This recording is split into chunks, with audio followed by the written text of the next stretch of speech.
Hello, this is part 7 of our comparative Bible study on Jesus attending the Passover before John the Baptist was put in prison, but after Jesus was baptized by John the Baptist. During this part, I'd like to talk a little bit more about Jesus being visited by Nicodemus, and then move on into talking about Jesus and John preaching. Overall, this is our 32nd New Testament Bible study.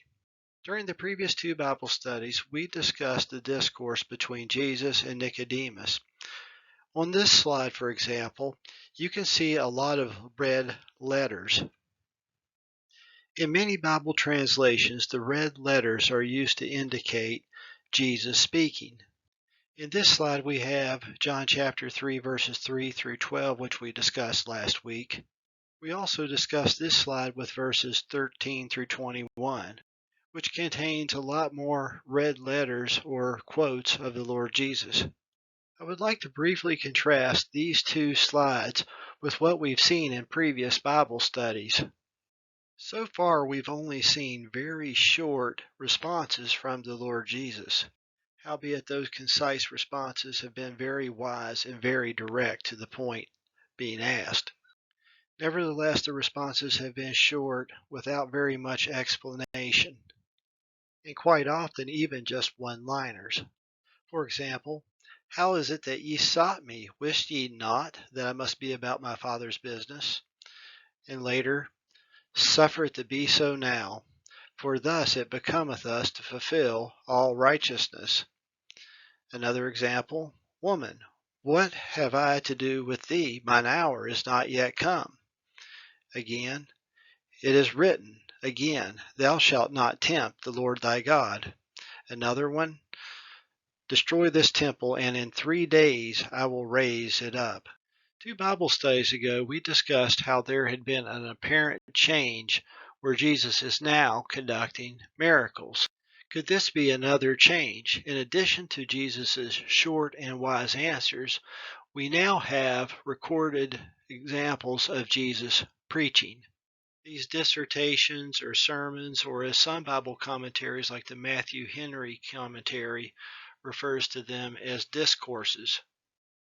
In the Gospel of John especially, there are a number of these discourses, and this is one of the reasons the Gospel of John is one of my favorite books. Okay, let's move on to verse 22.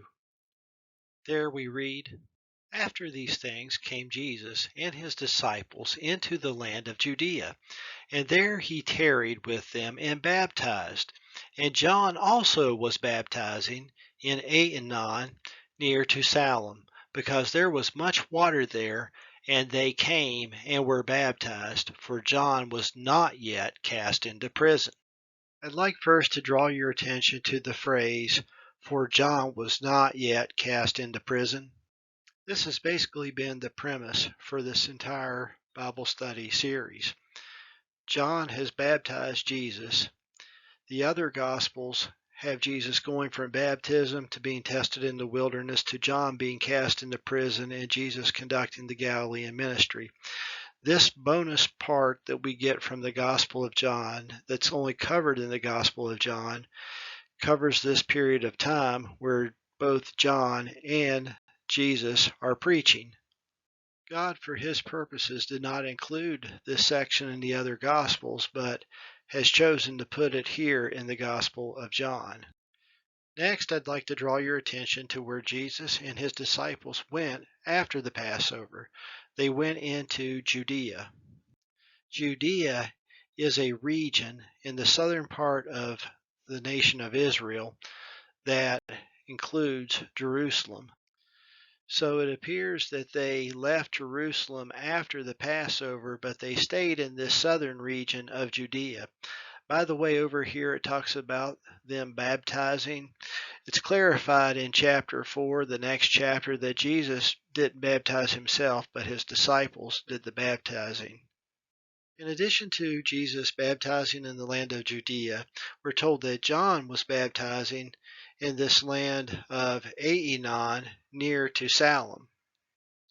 Aenon, and I'm probably not pronouncing that right, according to Strong's Concordance means a place of springs.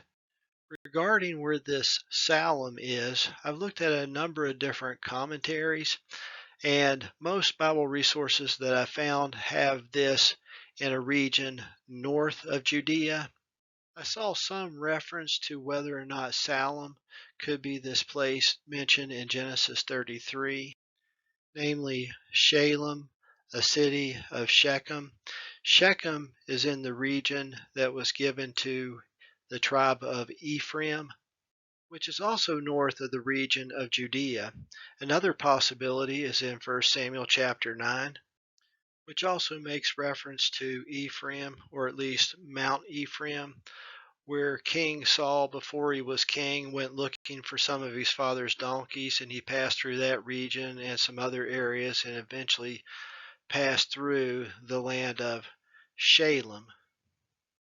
I saw some disagreement in the commentaries regarding these two possibilities, but nevertheless, we do know that John the Baptist went to Aenon, near to Salem, and was baptizing there before he was put into prison. Let's move on to verse 25. There we read, Then there arose a question between some of John's disciples and the Jews about purifying. And they came unto John and said unto him, Rabbi, he that was with thee beyond Jordan, to whom thou bearest witness, behold, the same baptizeth, and all men come to him. So apparently there's a question about purifying amongst the disciples of John, and they go to John to ask him about this. I would like to compare and contrast this event with another occurrence documented in the other three Gospels. Similar to our situation, the disciples of John have a question, and instead of our situation where they go to John, this time they go to Jesus. Note these other three instances in Matthew, Mark, and Luke take place in Galilee after John is put in prison. Also notice in our current situation, the issue is about purifying, whereas in the other Gospels, the question is about fasting.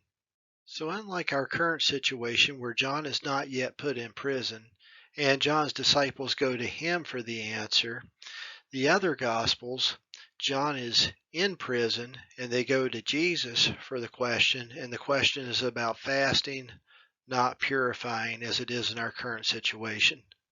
Now let's compare the difference between John's response and Jesus' response, moving on to John chapter 3, verse 27. There we read, John answered and said, A man can receive nothing except it be given him from heaven. Ye yourselves bear me witness that I said I am not the Christ, but that I am sent before him. He that hath the bride is the bridegroom, but the friend of the bridegroom, which standeth and heareth him, rejoiceth greatly because of the bridegroom's voice. This my joy therefore is fulfilled. He must increase, but I must decrease. Note the references to bridegroom, comparing Jesus to a bridegroom. Jesus' response in the other Gospels to the question about fasting also included references to a bridegroom, namely Jesus being a bridegroom. Namely, can the children of the bride chamber mourn or fast while they have the bridegroom with them?